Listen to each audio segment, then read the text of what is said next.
σε μια μακρινή γωνιά, σε έναν κόσμο μαγικό. Ένας νέος καρτερούσε το δικό του το γραφτό. Μέσα στο πυκνό το δάσος τον καθρέφτη συναντά. Πού είσαι εσύ που πάντα ψάχνω? Την εικόνα του ρωτά.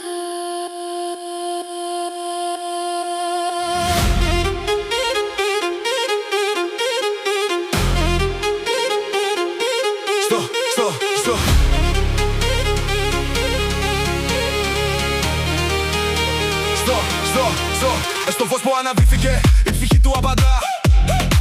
Να το βλέμμα που σε καίει και η καρδιά σου λαχταρά. Έτσι εμφανιστήκες μπροστά εσύ σε μένα, κι εγώ ξαναγεννήθηκα κοιτάζοντας εσένα.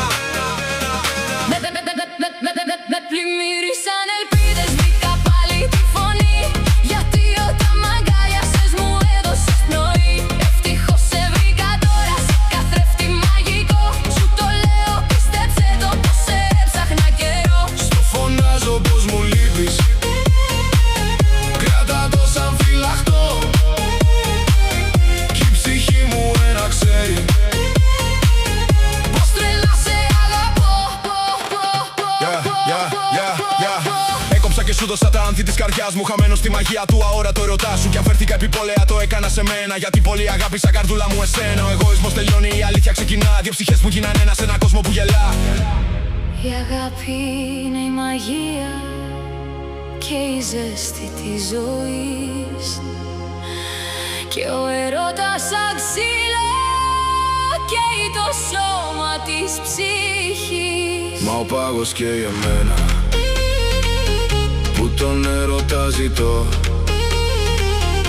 όταν είπες είσαι εμένα. Είσαι μόνος σου σ' αυτό. Ψυχή μου, εσύ είσαι που είδα στο μαγικό καθρέφτη.